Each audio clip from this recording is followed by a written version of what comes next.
I don't know if I speak for you, is that I want to be treated as though I'm valuable, as though the other person considers me to be valuable. We all know how women treat men whom they consider to be valuable. We know how men treat women. We know how women treat women as friends or lovers. And men treat men as friends or lovers.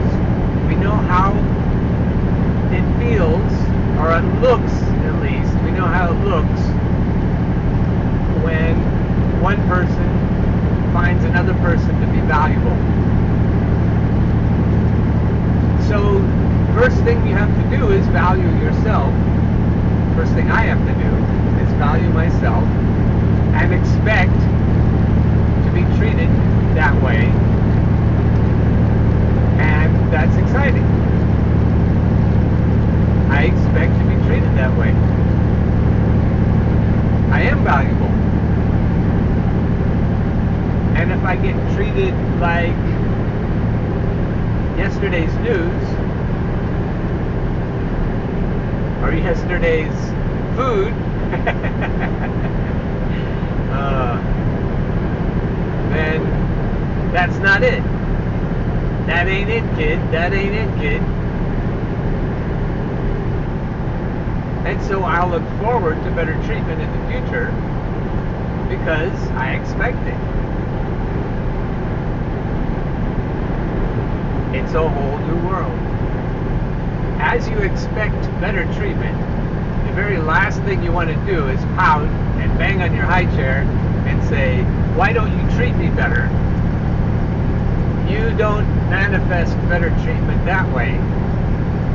The best way to get better treatment is to expect it silently, quietly, and give it to yourself, treat yourself well, and then take inspired action as opportunities arise, as you make opportunities, as you boldly go out and take your expectations with you. You'll find a response. You'll find a response to how you look and how you think, how you carry yourself, how you converse with people. But I think you'll find a cosmic reaction too, as you send that kind of positive, bold, as well as relaxed and assured energy into the universe. It will come back to you. That's so much different than complaining energy. When you send out whiny bitch energy into the world, then that repels what you want.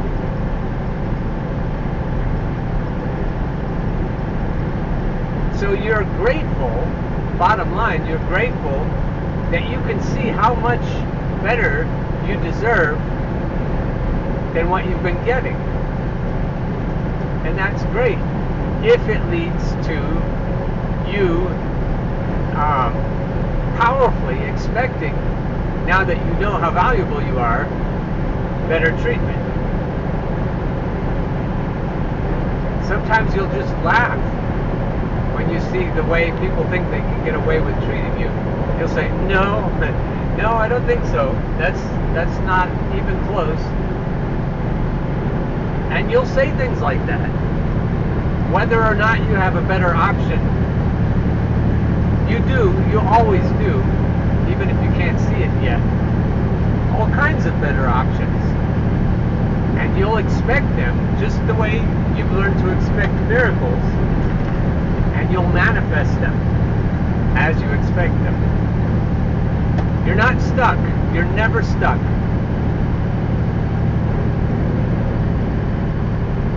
You're only stuck when you find yourself in complaining mode and feeling sorry for yourself mode. And you can get right out of that with your own choices. Be grateful when you can finally see that you've been wasting your time. There's no reason to be sad. And again, let me reiterate again, reiterate, in 3/4 of a mile, again, turn left on US 222 South. redundantly, let me say this a bazillion times to myself. Don't complain about it. When you're grateful that you can see that you've been wasting your time, that means you can stop wasting your time. If you don't see it, if you don't acknowledge it, then you'll just be stuck in the same pattern. When you can see that the people around you are not capable of treating you the way you deserve to be treated, they can't. When you see finally that they just can't do it because they don't feel good enough about themselves. They don't have, wow, that's a rotten place to get stuck.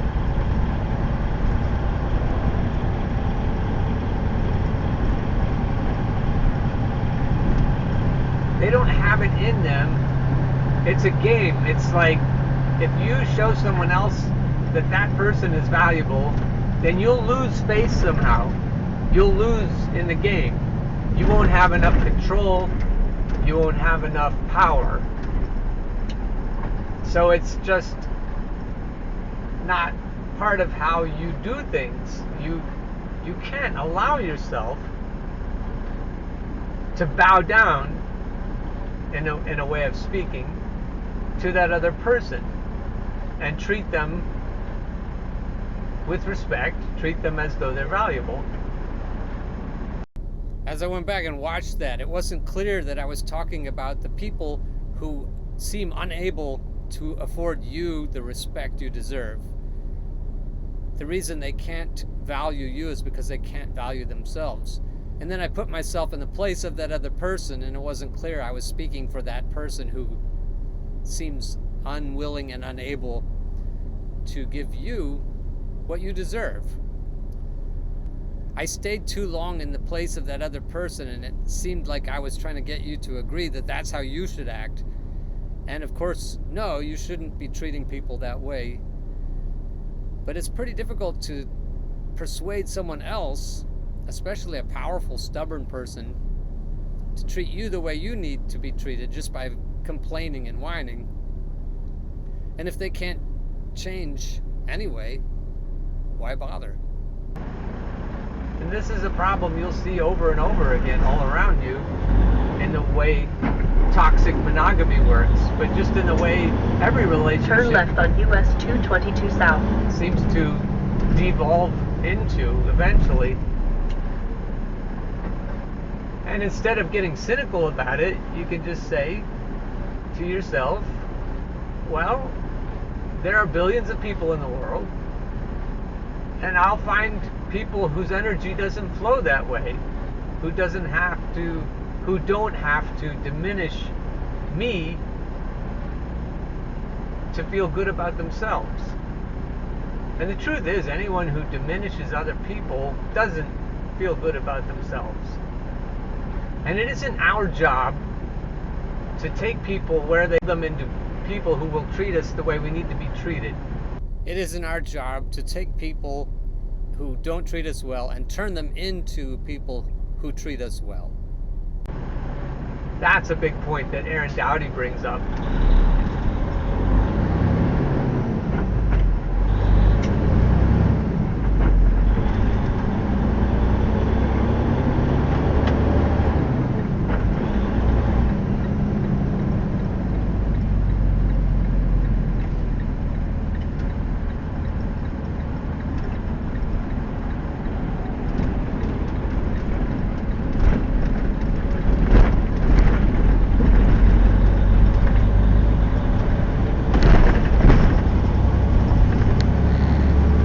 Rough roads.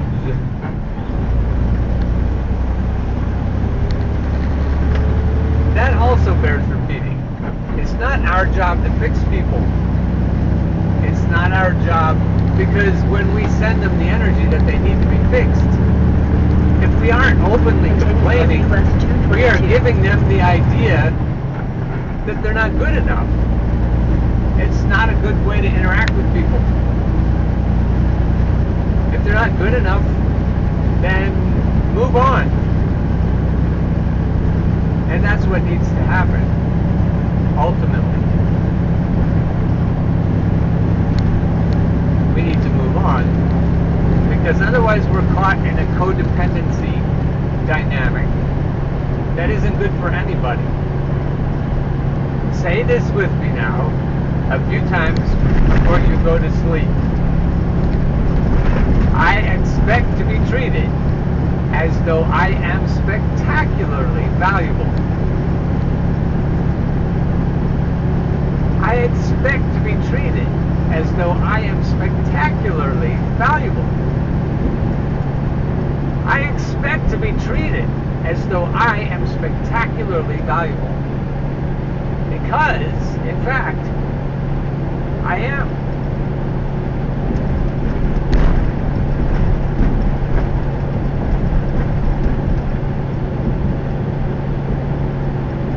And when you look around and you see the kind of treatment that you're getting, it's okay to say, that ain't it, kid. That ain't it, kid.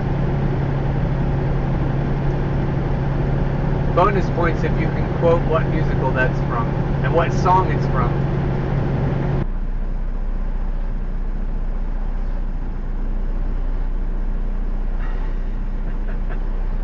That's quite the crew. Oh my goodness.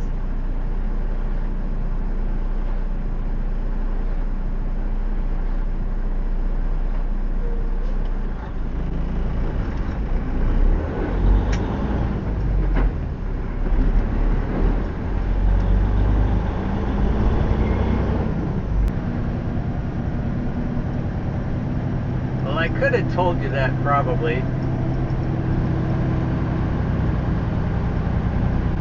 It isn't quite a no-spin day because that one on the left is moving. Like the minute hand on a clock, it's moving. In 3/4 of a mile, arrive at home, on the right.